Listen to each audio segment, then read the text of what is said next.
So this morning, we begin a new month, the theme being freedom of choice.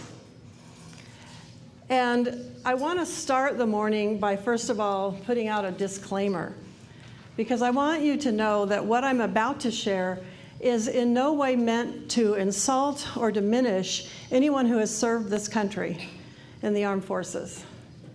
That I believe fully that we are where we need to be, and we've gotten here in whatever ways we've needed to get here, learning whatever lessons we've needed to learn. There's no judgment from me on the past. I think as we move forward, judging the past doesn't serve us either. I do want today to encourage us to challenge ourselves to think into the future. I want us to question if we might be ready for a new approach to gaining freedom and peace in this country and in our world. I want us to think about if we are ready to evolve into a different way of creating a world that works for everyone. And what exactly then does freedom of choice have to do with all of this? So how many of you saw Wonder Woman already? Yeah, some of us? Okay. Well, when we were in Sedona, Wonder Woman was playing, so Brenda and I went with my brother and sister-in-law to see it. It was a good way to get out of the 111-degree heat that we were in. Oh my gosh, it was hot up there. But after the end of the movie, my brother and I just looked at each other and went, same old story, different characters. It was the story again of love overcomes evil. What was unusual about the movie is that the superhero was a woman. What was usual about the story is that love defeated evil after a great deal of special effects and violence.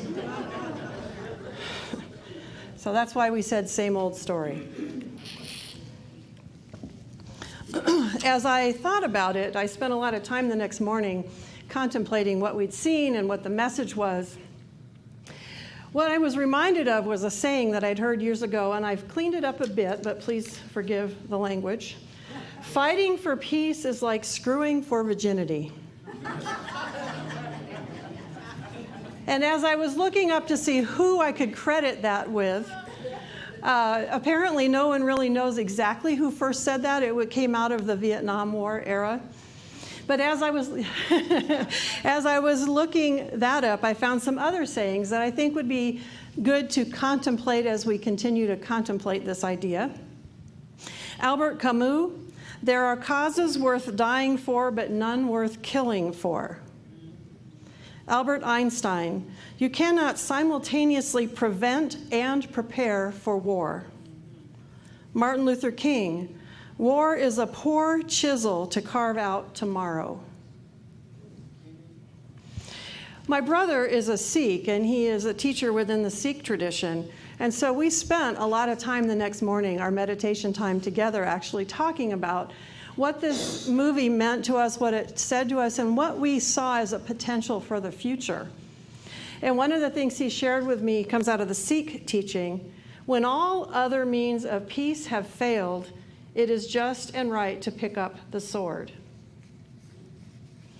And so I started thinking about that idea, when all other means of peace have failed.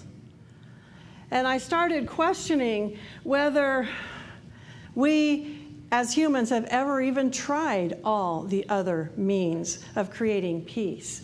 And I think that was one of my greatest disappointments about this movie.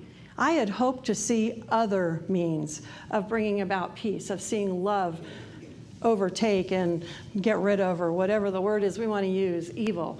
And instead, I saw the same story with different characters. Now, don't get me wrong. It was wonderful to see women in strong positions. I noticed that women stood differently in the movie than what we're used to seeing them stand. There was a strength of character there that we don't always see in women characters in the media and in the movies. But what I also believe is that that movie, along with so much of our media, continues to support the race consciousness, that idea that's pervasive throughout our culture, that the only way to gain and protect peace is through violence. And as long as we believe that, we're going to get more of the same. That will be our experience. Our topic this month is we have the freedom to choose. And so, of course, the question then is to choose what? What do we have the freedom to choose? I believe we have the freedom to choose what we focus on. We have the freedom to choose how we respond to what it is that life throws our way. We have the freedom to choose what we allow to take up space in our heads. In other words, what we're thinking about and how we think about it. And I also believe we have the freedom to choose how we create peace in the world. This weekend, we're celebrating Independence Day. And this is another freedom and peace that came about through violence and war. And again, like I said, some things maybe needed to happen. I don't know. I'm not a judge of the past. But living in the Southwest, we can't help but think about the fact that Independence Day was for who? Back then, it was not being fought to free and make independent the Native Americans, the African Americans who were slaves at that time, Mexicans, women, and probably a lot of other people. So again, I ask, as we look backward, what are we choosing as we move forward? And what does it have to do with today? And if we have a freedom to choose, what can we do with that freedom? Ernest Holmes, in the Science of Mind textbook, said this: ignorance stays with us until the day of enlightenment, until our vision toward the spirit broadens and casts out the image of a no longer useful littleness. What we now experience, we may cease experiencing if we have the will and the imagination to set our vision in an opposite direction and hold it there. It is the office of the imagination to set the vision. The will hold it in place until the creative genius of the inner life transforms the imagination of limitation and transmutes it into liberty under law. So what I think he's saying there is that yesterday's ignorance can be transformed as we move forward by today's imagination and vision. As we often say, we have to see it, we have to be able to visualize it, we have to believe in it. And so if we believe that love can only overcome evil through violence, then that's all we will experience. We'll just keep experiencing more of the same. But I believe that we who understand how the mind works, we who understand how the mind works in conjunction with the great mind, the one mind, we who understand how it works to change our thinking in order to change our lives, to bring about different experiences, we who understand this can then seek from within a whole sea, a vast sea of potentiality, and see different responses in different ways and different approaches. There are limitless possibilities for other means of peace before we need to pick up the sword.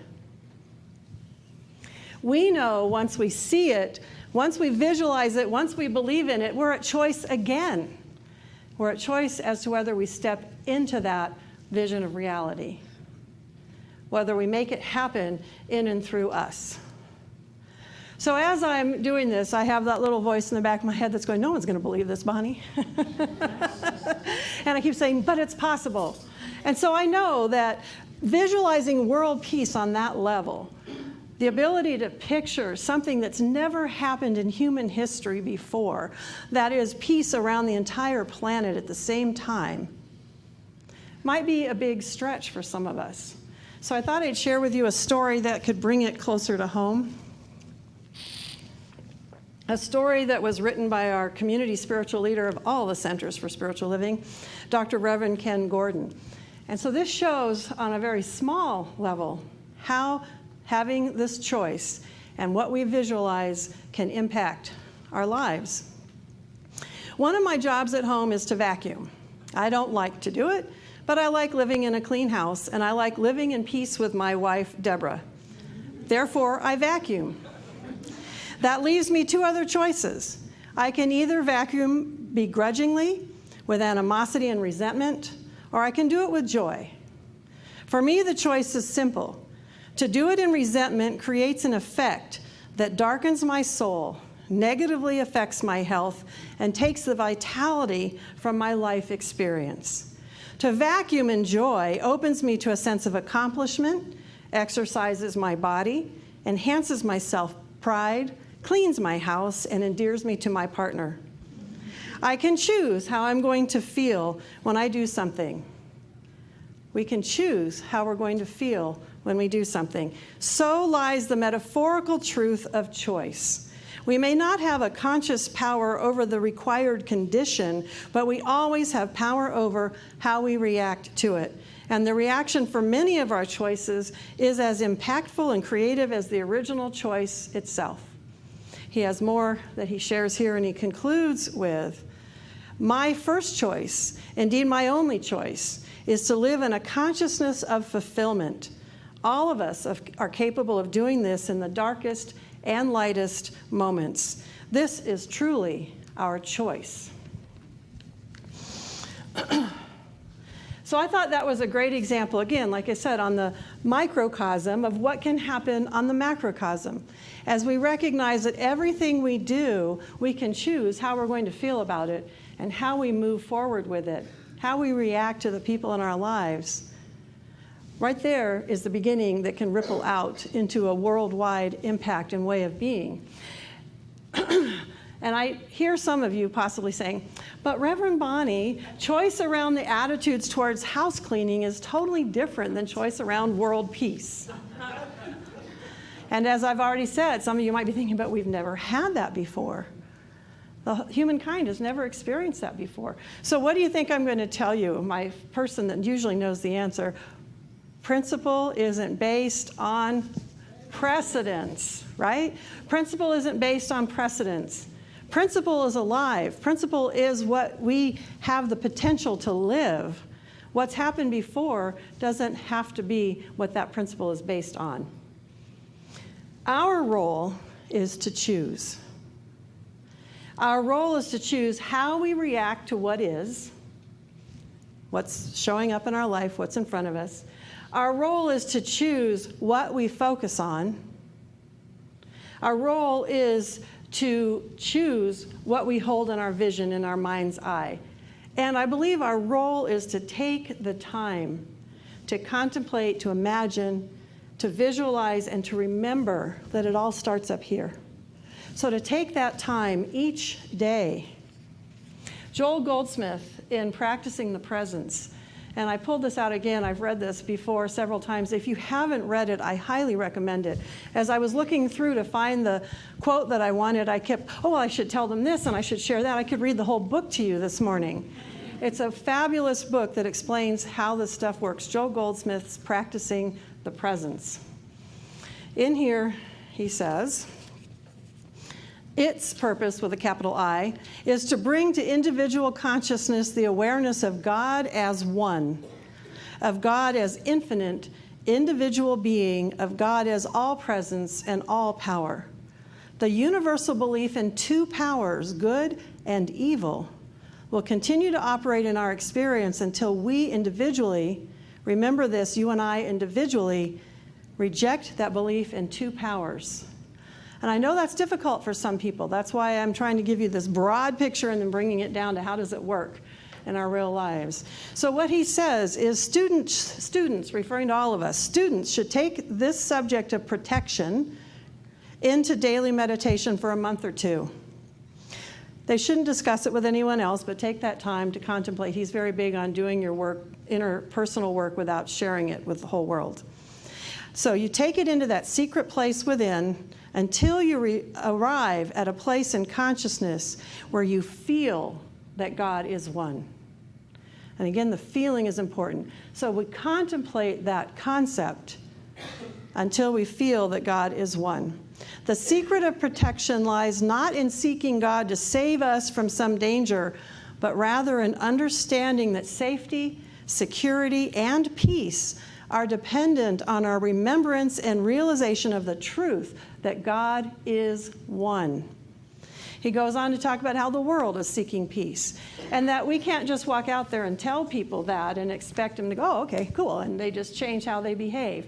But instead, he says it's important that we do that work, that we realize that the realization of this then can make the harmony and completeness and perfection of our lives so evident that others, one by one, will turn to seek that which we have found. So once again, that idea that we take it within, we make those changes inside ourselves, and it's through seeing what is happening in our lives that others will start to look at what's happening in their life and make different choices. So I believe that just like those Amazons and Wonder Woman were practicing every single day, they were practicing to build their physical strength, and they were practicing so they could fight if they ever needed to. So of course they ended up getting to use what they practiced. I believe we need to practice spiritually strengthening. We need to practice every day to bring peace into the world without violence. Whatever that looks like as we contemplate it, as we work on it in our own lives. Can you imagine soap operas and sitcoms where healing relationships and healthy relationships are the example and conflicts are resolved through healthy discussion? You're laughing. Can you imagine the media showing as their example that responding to each other lovingly, gently, and with respect is the norm? We might not be able to visualize that yet. But again, I believe that part of creating it is for us to start visualizing that, for us to start being able to see that as so. And again, Ernest Holmes, wherever the image of thought is set, there the power to create resides. Can we see good where evil appears to be? Then we can remove the evil. When we bring a lamp into a darkened room, where does the darkness go? The darkness neither came nor did it go anywhere. It never was a thing of itself, merely a condition. And we have power over conditions. The light is greater than the darkness, nor has the darkness any power over the light. The darkness is the great denial of the light, but in reality, it did not deny the light, for where the light was, the darkness was not. By merely bringing in the light, the darkness vanished into its native nothingness. This is the power of reality with a capital R over seeming opposition or apparent separation. So as Michael Beckwith once said, we don't need a stick to beat the darkness out of a room when we turn the light on. We don't need violence to overcome evil with love. So, it might not be required, we might not need it, but our raised consciousness is still pretty strong, and it keeps telling us that's really the only way to do it. So how can we as individuals advance ourselves closer to that reality of world peace? How can we bring ourselves to a place, he's pointing to his head, yeah, right, our thinking, to our place where we experience that in our own lives? And so again, I think we look within and we look around us, right here. Are there relationships, are there places in our life where we could apply more light, more love, and see those disagreements, those edginesses, all that stuff just sort of dissolve? Because we bring in more of that light and that love. Several months ago, I had a friend who loaned me a CD of a book called The 5 Love Languages. And I didn't have time to listen to it till we were driving to Sedona a couple weeks ago. So I was listening to this guy's theory, and I thought, well, it makes sense that we are diverse expressions of spirit, so that we would have a diverse amount of different ways that we express love and that we feel we are receiving love. So again, it was called The 5 Love Languages. The author was Gary Chapman. And he was a long-time, or he is a long-time relationship counselor. So these are the 5 different love languages that he has put together after doing his work with relationships. And he said underneath each one of these 5 are dialects of the language, but each one of these are like different languages that we speak. So one is words of affirmation, expressing affection through spoken affection, praise, and appreciation. The second one are acts of service, where actions rather than words are used to show and receive love. The third one is receiving gifts, where gift giving becomes a symbol of love and affection. The fourth one, quality time, expressing affection with undivided, undistracted attention. That means the cell phone is not anywhere within reach. And physical touch. This can be from sexual to holding hands, cuddling, affection, depending on if it's with partners or between parents and children. This love language, the speaker feels affection through physical touch. And like I said, it can be not just intimate partners, but this understanding of the 5 love languages works between parents and children, between you and your friends. But what I found to be the most interesting as I listened to this is he was saying that basically we can choose to learn someone else's language, but it will be like learning a foreign language to us. So whichever one of those makes the most sense to us, all the other ones feel like a foreign language. And yet in relationships, whatever that relationship is, if I choose to learn your language, then you feel even more loved by me. And when you choose to speak my language and learn how to speak mine, then I feel more loved by you. So if we take that again on the small level and think about how that can work in our own personal lives and then expand that out into our communities and into the world, we know spoken languages even, if we learn each other's language, how much deeper that communication is. How we feel good when we can speak someone else's language or they can speak ours. And so if we apply the love languages underneath that and seek out what other people are speaking, we can deepen that feeling of love that's out in the world. So it might seem like a simple way or a simple response. Oh, okay, 5 love language, okay. But after I listened to this, Brenda and I had some great discussions, and then we had discussions with my brother and sister-in-law. And we were able to deepen in our understanding of each other. And then once we got to know each other's love languages, we started bringing in other family members. Oh, they must be this way. And okay, now I understand why she does that. I can speak her language. And we could start bringing in the other family members that maybe in the past we hadn't really understood when we looked at it through that spectrum of the 5 love languages. This is similar to saying we want to see the world through somebody else's eyes or walk a mile in somebody's shoes. But it gives us sort of 5 different ways we can look. So as I was thinking again about seeing the world through other people's eyes, again, I have a very simple example, but it had a significant impact right here in this community. Last month when we did the visioning for the center, the visioning brought forward the fact that when people walked down the street this way and came to our front door, some people who were new to us were confused about whether we were even an open business, because from the outside we looked like a place that was shut down. And so out of that visioning came the idea to put the window dressings out there so that people could see there was something that was going on inside the building. That seemed simple enough, but what it said to me was, I needed to see things from the perspective of the person walking in the front door, since I always came in the back door. I needed to come around and see through the eyes of a new person, or even through the eyes of people who come every Sunday, but they're walking up to a building that looks like it's closed. So that was a wake-up call for me. How can we see through other perspectives? How can we go in a different door in other areas of our lives? How can we be willing to see from a perspective that's different than the one that we take every single day? Again, it starts with us.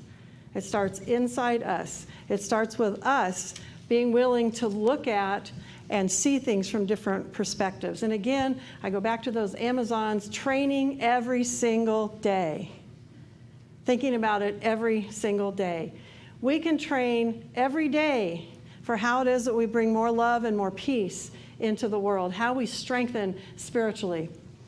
Now, in the past, some people might have thought, or even today you might be thinking, that if we just do that, if we're just peace and love, I know a lot of people say, oh, it's the kumbaya experience here at the center. If we just do that, are we inviting people to trample us? Are we inviting people to just walk all over us? And that is not what I'm saying we do. Spiritual strength doesn't mean that we let people trample us. Joel Goldsmith also said in that same Practicing the Presence, in love there is correction and discipline, but there is no punishment. There is no withholding of any good.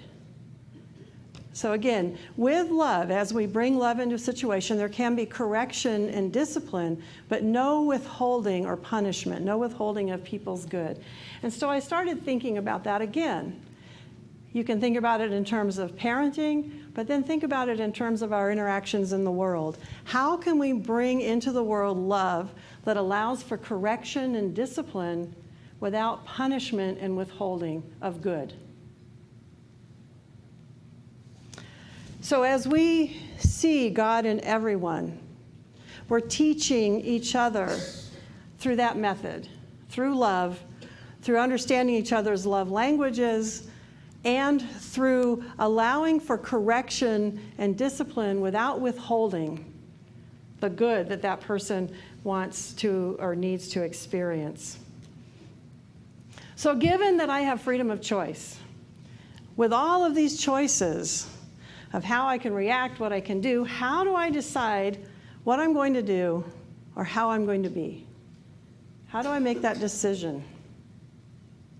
Again, I think it's a matter of taking time, as Joel Goldsmith said, every day to go within, spend the time visualizing and contemplating peace gained by turning on the light. Choose to step into the reality of who you really are and ask yourself, what do I want to create here? What do I want to bring into this situation? And I think we have to release our addiction to winning or being right. When we win, we create losers. And if we insist on being right, we create someone who's wrong. And people who lose and who are wrong feel wronged, and that whole spiral starts to go again that can lead to violence. What can I do and say and be to bring more love into the situation without needing to win or make somebody wrong by being right? So again, I'm going to say, picture yourself as that Amazon, but this time an Amazon who is strengthening and training not for battle, but for bringing more peace and love into this world through peaceful means. So I'm going to suggest that over lunch today, have a discussion, have conversation with each other.